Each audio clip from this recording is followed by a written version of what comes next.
Ngayon, itong si Trillanes, biglang sumulpot dyan.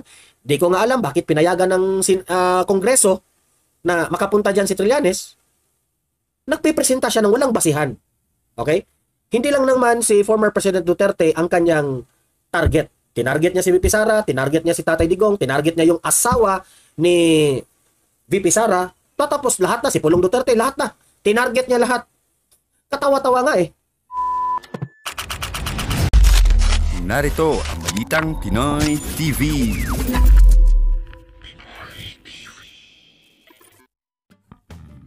Okay, and we are live ngayon sa ating YouTube channel. At alam ko naman na kahapon nagla-live tayo sa hearing ng Quadcom, itong Quadcom na ito. At isa sa mga highlights doon ay itong si Senator Trillanes at itong si former President Duterte ay nagkaharap na. Okay? I think this is for the first time na nagkaharap silang dalawa in person.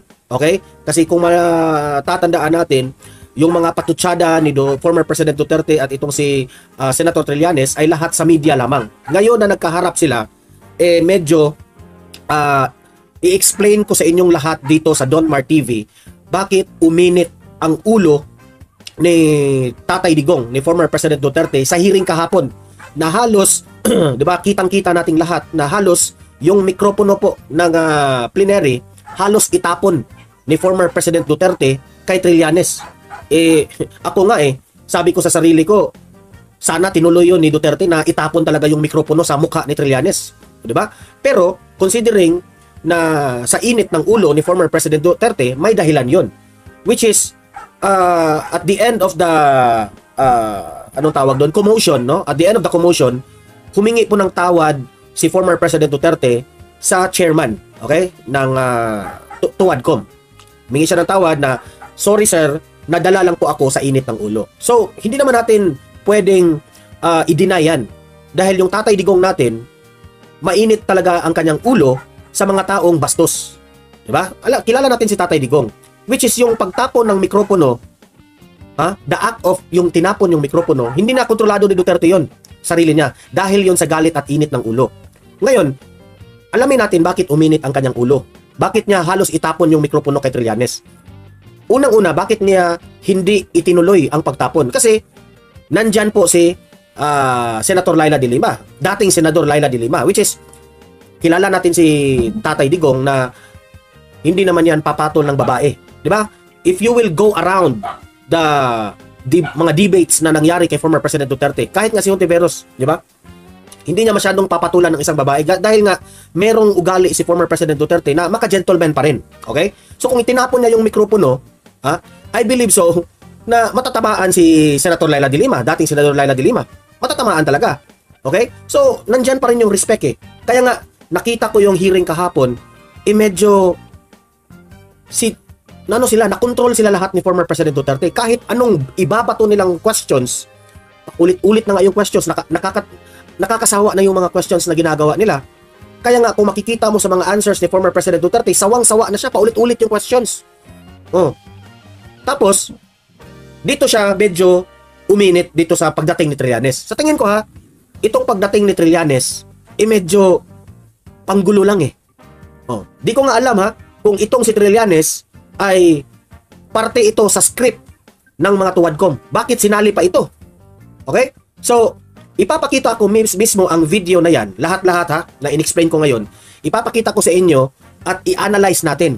At I will share my opinion bakit ang tunay na dahilan bakit uminit si Tatay Digong at halos itapon yung mikropono. Okay? Yan ang ipapakita nating video. Pero bago ang lahat, bago natin ito sisimulan, help me po na i-like muna at i-share itong video na ito para guys kakalat ito sa taong bayan. Okay? Sabay-sabay nating i-like muna at i-share itong video natin, Facebook at YouTube. 1, 2, 3, go! Okay? Like and share para maraming makalam. And also guys, paki-subscribe at paki-follow ito para lagi kayong updated sa mga balita na kagaya nito.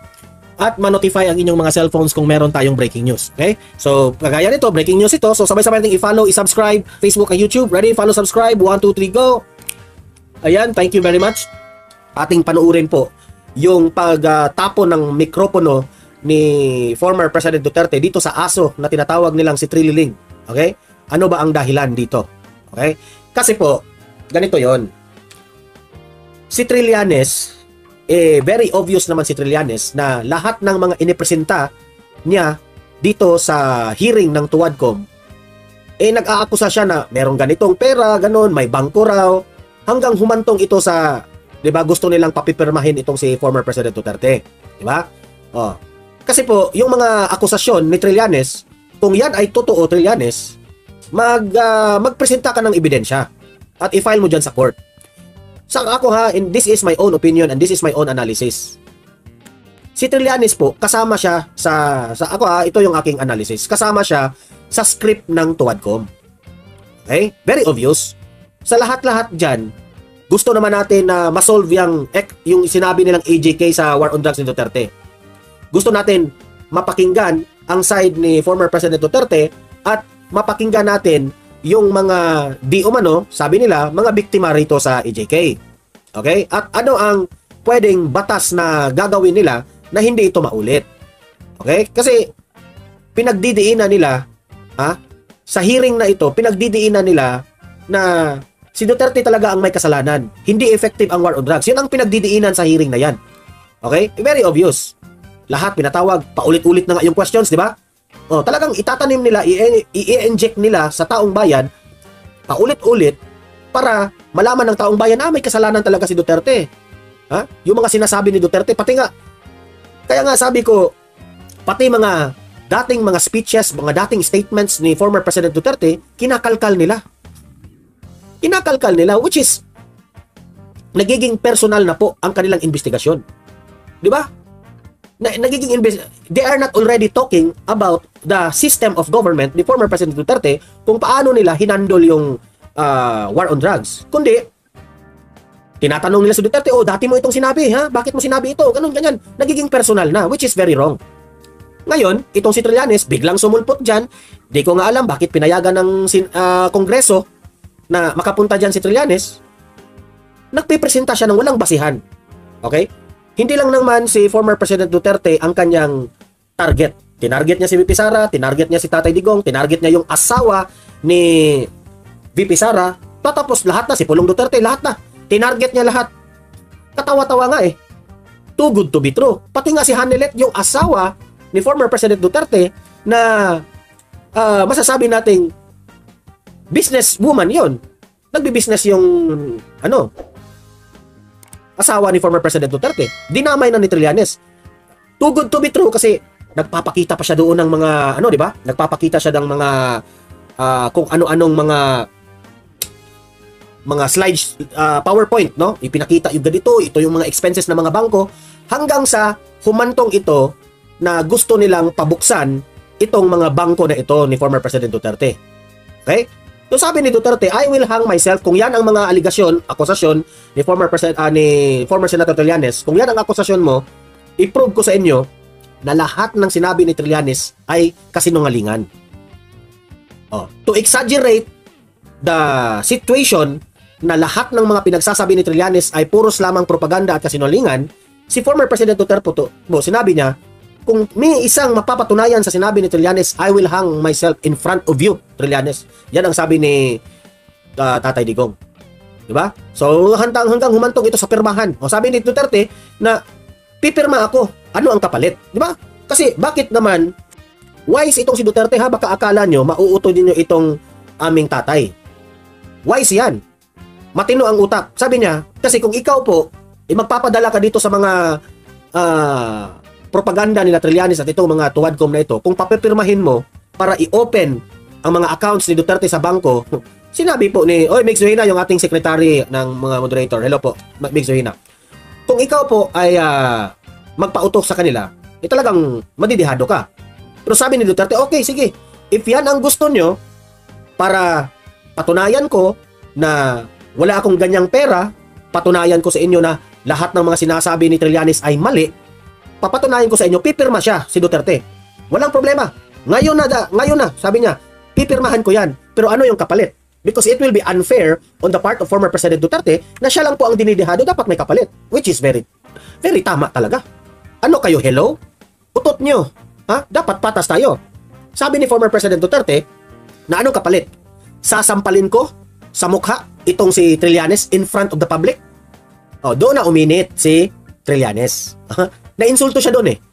Ha? Parang bumababa po ang level ng pagkalalaki ni Trillanes. Imagine that one, sasampalin siya ni Duterte. Isang matandang Duterte, sasampalin siya. Alam po, bakit nagalit si Trillanes? Ha? Bakit nagalit siya? Bakit napikon si Trillanes sa sinabi ni former President Duterte? Sa totoo lang, bakit siya napikon? Dahil alam ni Trillanes, this is my opinion, alam ni Trillanes na lahat ng mga pinagsasabi niya, lahat ng mga inipresenta niya, kasinungalingan.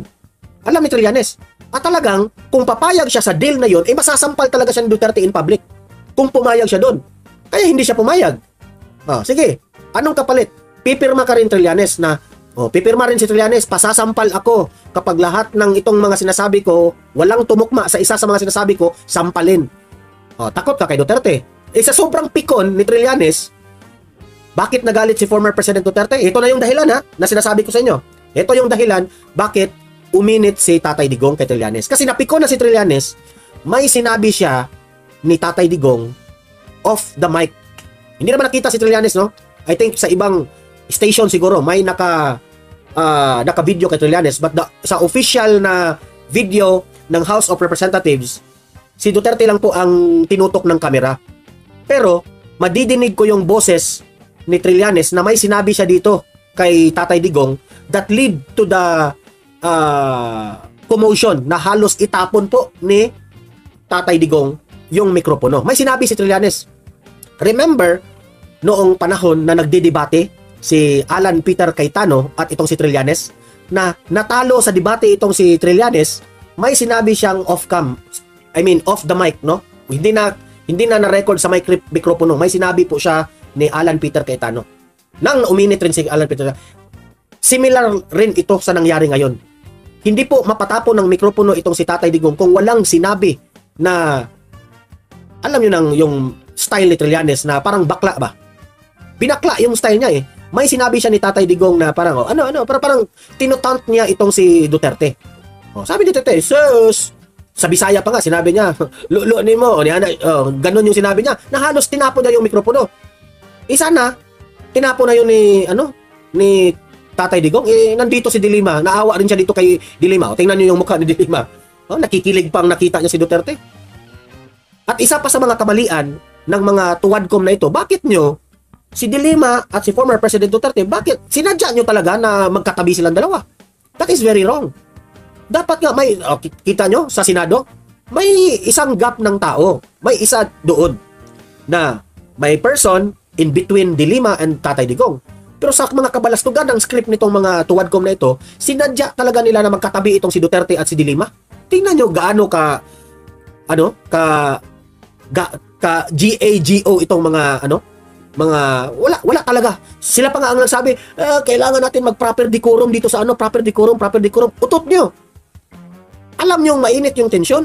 Alam nyo magkalaban talaga si Duterte at si Dilima. Sinadya nyo talagang magkatabi sila. Anong napasok sa utak ninyo? Di ba?